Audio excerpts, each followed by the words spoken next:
Hello, this is Catherine Miller with a presentation to the Senior Leadership at Global Food Aid on the topic of negotiating humanitarian access in a China-Taiwan conflict scenario.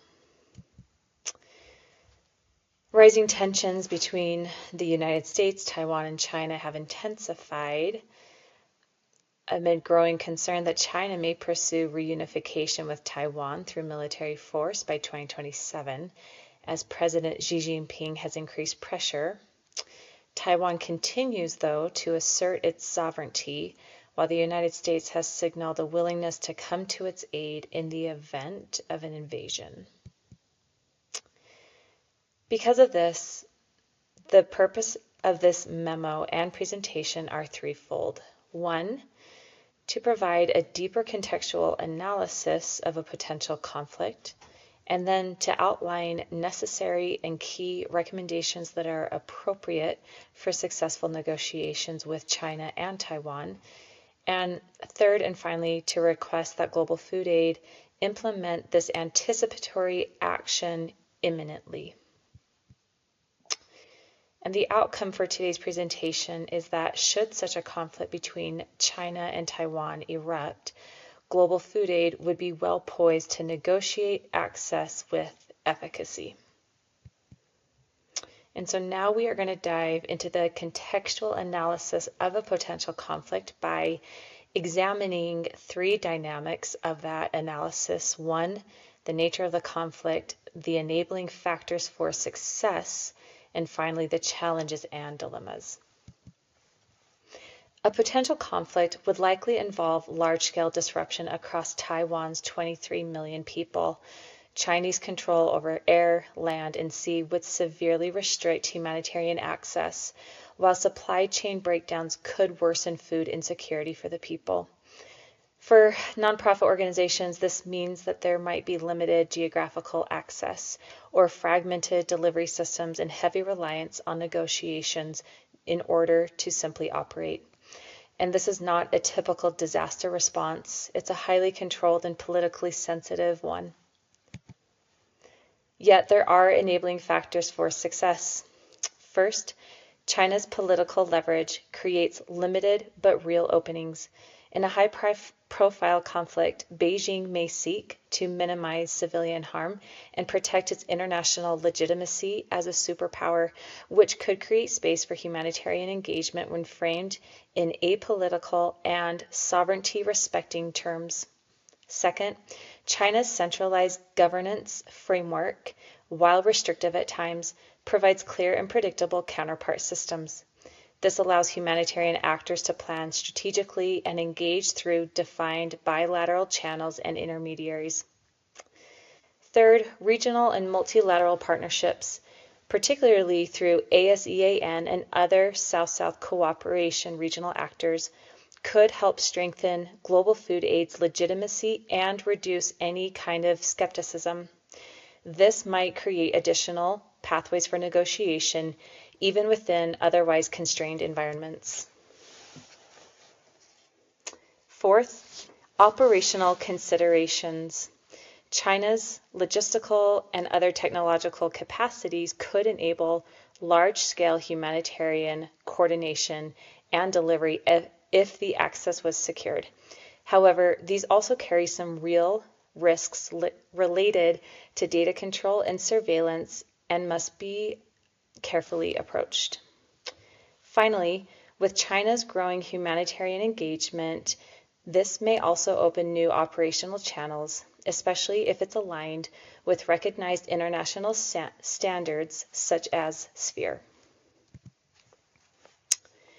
Now to dive into some of the challenges and dilemmas that exist in this context. Humanitarian access in a Chinese-controlled environment presents four main categories of challenges and dilemmas. First, politically speaking, state sovereignty and non-interference norms limit independent nonprofit organization access, with aid often routed through bilateral state channels and uncertainty in how China manages complex, conflict-driven humanitarian responses like this. Operationally, restricted access points and surveillance risks and parallel NGO systems could slow coordination and reduce predictability in any deliveries, particularly in a rapidly shifting conflict environment. Some tactical challenges involve security risks, shifting front lines, and differing negotiation styles that all create pressure on timing, access, and decision making, which requires strong preparation and adaptability. Some of the ethical dilemmas include that global food aid could face trade-offs between maintaining neutrality and securing access. Global food aid may need to choose between imperfect access or no access at all, what we might consider a what-na scenario. And so, we will now enter into the 3 key recommendations to help circumvent some of these challenges.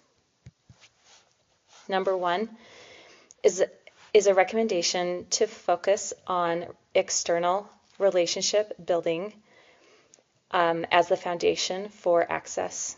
First, global food aid should invest early in trust-oriented engagement with Chinese counterparts, prioritizing consistency, cultural awareness, and long-term relationship building over time. This includes leveraging shared frameworks and identifying early on the Islands of Agreement framework to establish common ground. Second, engagement with Chinese NGOs and civil societies is critical. These actors provide indirect pathways for access, local insight, and coordination, particularly in a more constrained environment. Third, global food aid must simultaneously, and no less, build strong relationships within Taiwan, particularly with Taiwanese authorities, diplomats, and other Taiwanese NGOs and civil society organizations in order to ensure contextual understanding, operational legitimacy, and to build trust. Without this specific component, there could be a duplication of aid or risk not reaching intended populations. Finally, stakeholder mapping should be ongoing and not static, leveraging actors like the UN, Red Cross, and ASEAN as intermediaries to support access, coordination, and negotiation space.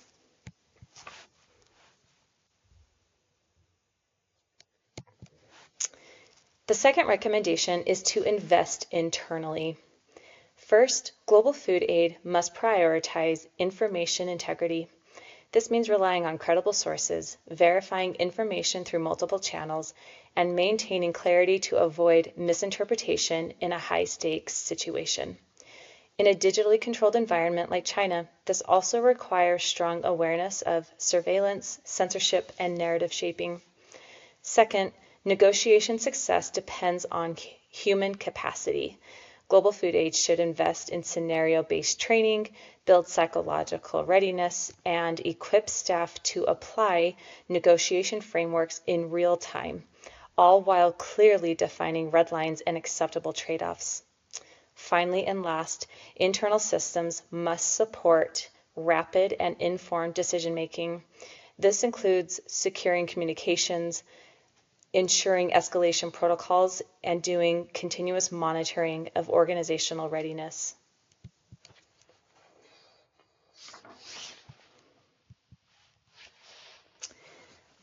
The final recommendation focuses on the operational readiness of global food aid, ensuring that global food aid can act decisively under pressure. The first suggestion is that internal alignment must be a priority. Leadership has to clearly define the negotiation approaches and ensure that all teams understand their roles, responsibilities, and when to shift strategies in unison. This prevents fragmentation in high-stakes environments. Second, global food aid should translate early relationship building into concrete pre-negotiated access conditions, such as corridors, security guarantees, and expectations of non-interference with both China and Taiwan. These serve importantly as both leverage reference points during negotiations. Finally, negotiation readiness requires clarity under pressure. Global food aid must establish firm red lines, define acceptable trade-offs, and prepare contingency plans for possible access denial or political interference, while equipping teams to remain both disciplined and composed in rapidly evolving conditions.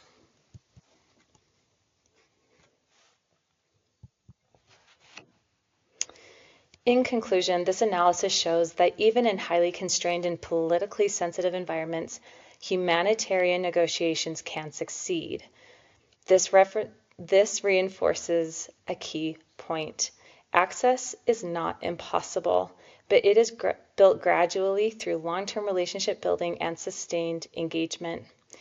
In the China-Taiwan context specifically, it means that success depends not only on engagement with China, but also on strong coordination and trust within Taiwan itself, because access only matters if it can be translated into delivery on the ground. Ultimately, the central message of today is that principled access is achievable, but it doesn't always happen naturally. It must be intentionally built in advance and maintained over time, but also matched with deliberate operational training and readiness. This is what determines whether humanitarian response is actually possible once the crisis hits. Thank you for being here today.